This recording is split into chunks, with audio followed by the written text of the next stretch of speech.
Hello' বন্ধু বান্ধৱীসকল, আজি মই ভোট জলকীয়া আচাৰ বনাই দেখুৱাইছোঁ। এয়া মই কাটি লৈছোঁ টুকুৰ টুকুৰকৈ ধুনীয়াকৈ চাফা কৰি। ভোট জলকীয়াটো এনেকৈ কাটোতে ধুব নালাগে, পানীৰে ধুনীয়াকৈ কাপোৰেৰে মুচিব লাগে। এয়া মই কাটি পেলাই শুকাইছোঁ। চাওক, এতিয়া মই এয়া নিমখটো ভাজি ল'লোঁ, মছলাখিনি ভাজি থৈছোঁ। এয়া মিক্সিত দিম। নিমখটো ভাজি ল'ব লাগে, যিহেতু নিমখৰ পৰা পানী ওলাই ভেঁকুৰিব পাৰে, সেইটো কাৰণে ভাজি ল'ব লাগে। এয়া মই তেলত ডুবাই থৈছোঁ, গৰম তেলত। এয়া মই মছলাখিনি মিক্সিত গুড়া কৰিলোঁ, ধুনীয়াকৈ গুড়া কৰি লৈ নিমখটোও লগতে দিছোঁ। মই নিমখটো গুড়া কৰি মছলাৰ লগতে এয়া মই এতিয়া মিক্স কৰিম মছলাৰ লগত। ভোট জলকীয়া আচাৰ চাওক, মিক্স কৰি লৈছোঁ মই।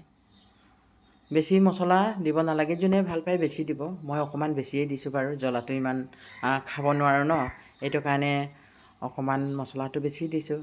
তেলটো অকণমান দি তেলখিনি খাব পাৰিম তেতিয়া। এয়া চাওক, ভালকৈ মিক্স কৰি লৈছোঁ। এয়া ভিনেগাৰ লৈছোঁ, ভিনেগাৰ অকণমান দিওঁ, কাৰণ ইয়াত টেঙা নাই। টেঙাত ভিনেগাৰ নিদিলেও হয় আমবিলাকত। এয়া চাওক, মই ভিনেগাৰ অকণমান দিছোঁ, বেছি দিয়া নাই। বহুত দিনৰ কাৰণে ৰাখিম যিহেতু। এয়া চাওক, মই ধুনীয়াকৈ মিক্স কৰি লৈছোঁ মছলা আৰু ভিনেগাৰৰ লগত। বেলেগ মছলা দিব নালাগে, বগা সৰিয়হ আৰু লগতে ধনিয়া দিলে হয়, পাঁচফোৰণ অকণমান। এয়া বটলটো ধুনীয়াকৈ চাফা কৰি ল'ব, চিচা বটলত ৰাখিম মই। এয়া চাওক, ইয়াত ভৰালোঁ মই এতিয়া।